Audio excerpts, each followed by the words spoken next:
brilhantemente como nos melhores planos do Tite no primeiro tempo. No segundo, desapareceu praticamente todo o senso de controle do jogo, né? Tanto que o Palestino, que finalizou 10 vezes na partida, finalizou 9 na segunda etapa. É uma mudança de estatística do jogo. Algumas com perigo, né? Algumas com perigo. O Rossi até fez defesa. Fez defesa que via acontecendo nos últimos jogos, né? E aí, é um Flamengo que continua com números defensivos excelentes? Continua com números defensivos excelentes se a gente for fazer média de gols sofridos por jogo. É assombroso. Agora, o Flamengo hoje teve dificuldade em bola aérea, com frequência, quando o Palestino teve mais volume de jogo, permitiu finalizações de dentro da área, teve mais dificuldade para defender perto da sua área quando foi exigido. Acho que o segundo tempo fica para uma reflexão. Não é algo programado. Às vezes tem gente, torcedor, que fala assim, o cara colocou o time mais atrás ou não. É um negócio que às vezes está com os atletas, chega ali na hora de entrar para o intervalo, vamos deixar cair aquela coisa. Só que o jogo ele é tão fácil que daqui a pouco você dá essa amolecida. Para você recuperar de novo, você pode ver que realmente a produção do Flamengo caiu no segundo tempo, sempre serve de alerta. Ganhou o jogo. Tá ok, beleza. Ganhar o jogo do Palestino era uma obrigação, dominar o jogo era uma obrigação.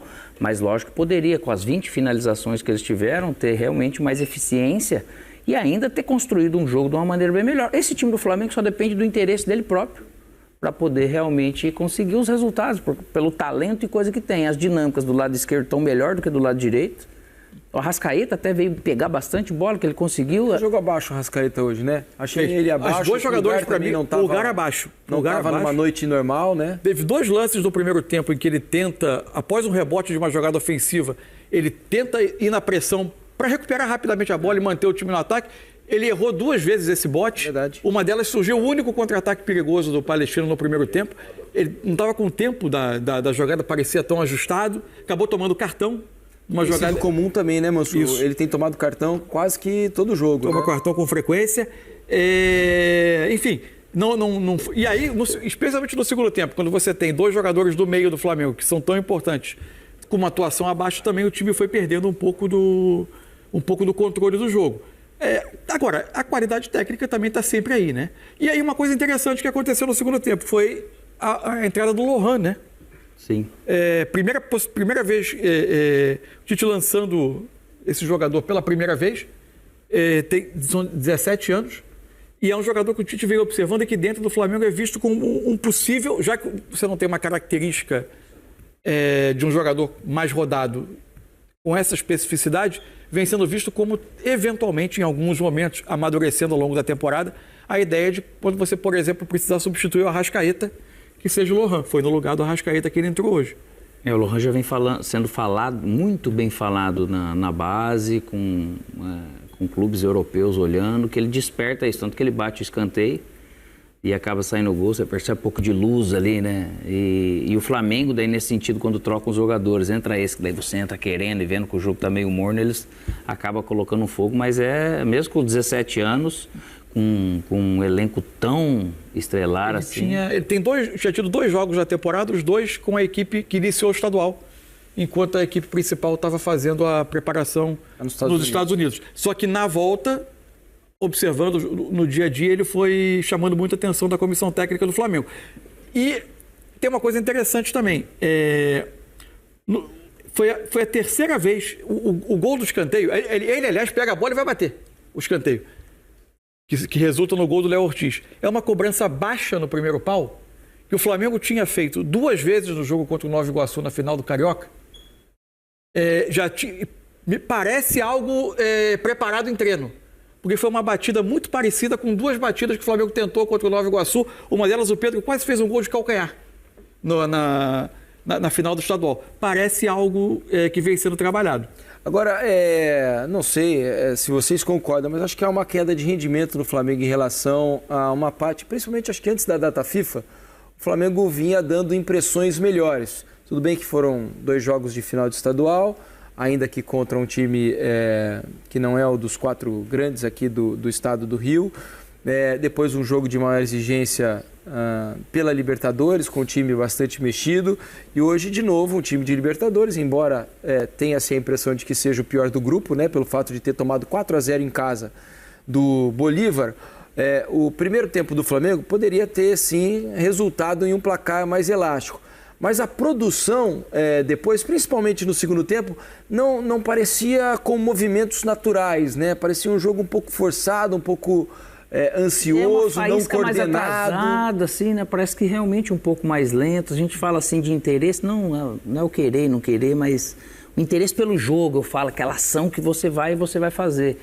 Meio mais, como se fosse mais disperso, assim, realmente parece que não está naquele estado de prontidão como estava antes da data FIFA, você lembrou bem. E o jogo muda muito de cara, né?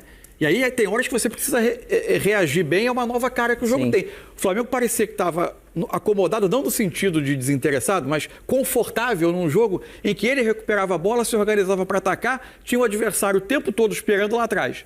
No intervalo, o Palestino mudou os dois pontas, os dois jogadores de lado, começa a ter um pouco mais de escape, né? O Flamengo normalmente constrói com um lateral quase como um atacante e o outro por dentro como um meia. Em geral, os adversários vão tentar, quando forem buscar um contra-ataque rápido, jogar pelos lados, onde você, em tese, pode estar eventualmente mais descoberto. Só que o Flamengo vinha recuperando essa bola com muita rapidez.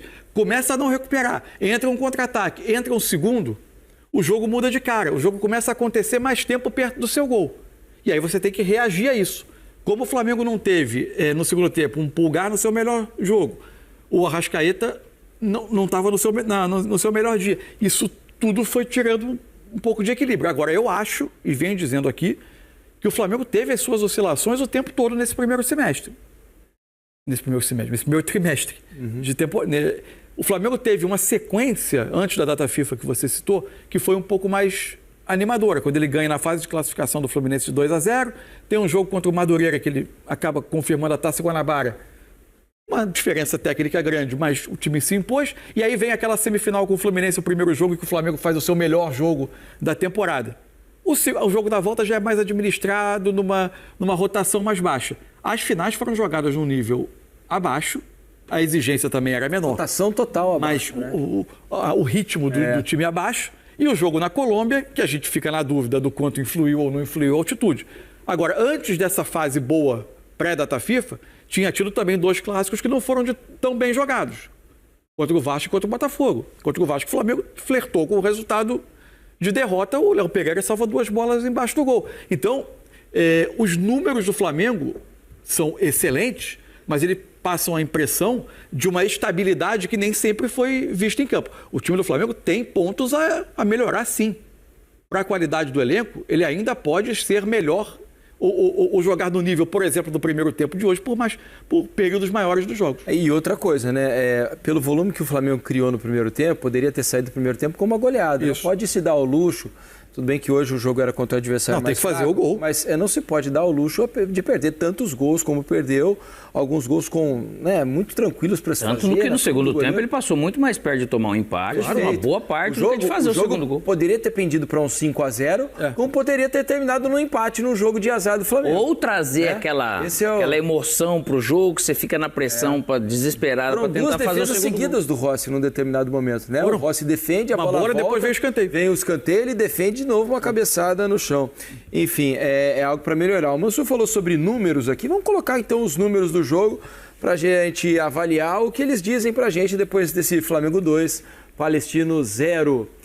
Posse de bola, 61% do Flamengo contra 39% do Palestino. Finalizações, veja, permitir 10 finalizações ao Palestino. 9 no segundo tempo, bastante. repetindo. 9 no segundo tempo. É muita coisa para uma diferença tão abissal entre as duas equipes, né? Ainda que o Flamengo tenha produzido um bom número de finalizações. Primeiro tempo 12-1. Foram 20. Então, veja como o segundo tempo é abaixo. Segundo tempo 9-8, né? Para o Palestino. Então, finalizações no alvo, 8 do Flamengo, 3 do Palestino, 9-3 em escanteios, 10-13 em faltas cometidas, 3 impedimentos do Flamengo, 2 do time chileno. Que mostra um pouco da dispersão, do fato de você estar impedido, da maneira que for os lances, assim, é algo de você estar um pouquinho mais ligado, concentrado, mais ligado, você não vai ficar. Passes trocados, 537 do Flamengo, 305 do Palestino, 87% de precisão nos passes do Flamengo contra 81% do time chileno, desarmes 6-9, cartões amarelos 2-4, não tivemos expulsões no jogo de hoje. Vale lembrar o seguinte, Agora a Libertadores está uma leve pausa aí, né? São 3 rodadas de Campeonato Brasileiro para depois o Flamengo voltar a jogar na Libertadores e ir à altitude de La Paz jogar contra o Bolívar. O Flamengo pega agora o Atlético Goianiense na estreia do Campeonato Brasileiro neste domingo às 4 da tarde. Depois joga contra o São Paulo na quarta-feira à noite, também no Maracanã. E enfrenta o Palmeiras no domingo, 4 da tarde, em São Paulo, no Allianz Parque. Antes da viagem da quarta-feira, né, provavelmente o Flamengo vai na terça, para La Paz jogar contra, ou na segunda até, para La Paz jogar na altitude contra o Bolívar. E é por isso que é importante entender. E aí quem está na comissão técnica talvez... Só para completar, Mansur, claro. Depois do Bolívar tem Botafogo. Isso. Clássico contra o Botafogo pelo Brasileirão. Por isso que é importante quem está na comissão técnica e tem acesso aos dados de desempenho físico do time, de fisiologia, de tudo, para entender se o que se passou no segundo tempo tem apenas uma questão tática ou tem uma questão física dessa sequência recente. As 2 finais do estadual, a viagem para a Colômbia e esse jogo de hoje com uma necessidade de vitória com o primeiro tempo numa rotação muito alta. Porque a partir de agora, o nível de exigência só aumenta. Você vai subindo uma ladeira de exigência. O Atlético Goianiense jogando no Serra Dourada. Tudo bem, um time que veio da Série B. Mas tá de 14 vitórias seguidas, mas com o Jair Ventura. Que vem de título estadual. Título passando por cima do Vila Nova. Depois você tem São Paulo e você tem Palmeiras a cada 3 dias. Antes de voltar à Libertadores. Que se não começa naturalmente bem, claro, você traz uma carga de pressão. Claro, e ainda mais num Flamengo que, para pensar em Campeonato Brasileiro, insisto no tema, vai precisar pontuar muito nas 9 primeiras rodadas antes da saída dos jogadores da Copa América. Porque aí você vai ter um elenco muito mais escasso para trabalhar. O que poderia trazer algo fisicamente, se a gente for aqui imaginar, que a gente não tem ideia, se tivesse realmente tido uma carga nesses 10 dias de data FIFA, visando muito mais o futuro do que propriamente esses jogos agora, que eu não acredito pela capacidade deles e pela pré-temporada que o Flamengo fez, Mansur, né, Felipe? Eles tiveram realmente esse tempo, então tem todo o controle, tanto que a gente falou, poxa vida, o Flamengo está jogando de uma maneira muito mais homogênea fisicamente, só que isso caiu realmente. Pode ser pelo momento, pelos adversários, mas eu não acredito que um desgaste físico possa ser explicação, a não ser que tivesse tido uma carga realmente grande lá e você tivesse tendo que pagar um pouco o preço aqui, que eu não acredito. Porque, como o Mansur bem ressaltou, os jogos contra o Nova Iguaçu foram quase em ritmo de treino ali. Depois que fez 3-0 no primeiro jogo, é possível controlar um pouco mais o desgaste. Esses últimos 4 jogos foi tudo... Mesmo estando em campo, né? Foi tudo... Lógico que totalmente. Mas você percebe que às vezes não é por cansaço, é realmente pelo adversário. E é você que coloca esse ritmo, esse limite, vamos dizer, né? E o Flamengo parece que não conseguiu fazer diferente. Parece que eu sei que eu vou ganhar, né? Eu não preciso fazer a minha força total para ganhar, porque eu sei que o jogo naturalmente vai caminhar para isso. A gente fala da altitude, né? Mas parece que todos os 2 jogos com o Nova Iguaçu foi na altitude também, com o Palestino também, né? Porque teve a mesma característica física, né? Emocional, dizendo, né? A classificação do grupo está aqui, né? O Flamengo tem 4 pontos, o Bolívar 3. Bolívar e Milionários ainda vão jogar nessa rodada, né? Então tem um jogo a menos, o Milionários tem 1, o Palestino 2 jogos, nenhuma vitória, um 4-0 e agora um 2-0 contra nos seus primeiros jogos do campeonato da Libertadores. O que projetar para esse início de Brasileirão? Porque é uma tabela difícil para o Flamengo, né? Se a gente for pensar nesses adversários, largar bem é importante, mas não é fácil pelos jogos que tem, né? Atlético fora, São Paulo no Maracanã e Palmeiras fora. Isso. Uma largada difícil. Uma largada difícil. Agora, e só uma informação aqui que o Eric Faria acabou de me mandar, que o Flamengo vai ficar em Santa Cruz de la Serra para o jogo lá vai no dia, de La Paz. Vai pouco antes do jogo. Vai um pouco antes do jogo apenas. Normalmente é o protocolo para La Paz. O Fábio Maceridian costuma adotar. Isso. Ele defende que quando é uma altitude mais baixa como Quito, vale a pena você treinar. Em cima da hora do jogo, né? Quando é Quito, até 2.800, vale a pena você... La Paz que é mais alto. Como o dano ao corpo, dano físico da permanência é bem menor, o ganho com o treino técnico no local, para você se acostumar com a velocidade da bola, com a parte técnica do jogo, compensa. Uhum.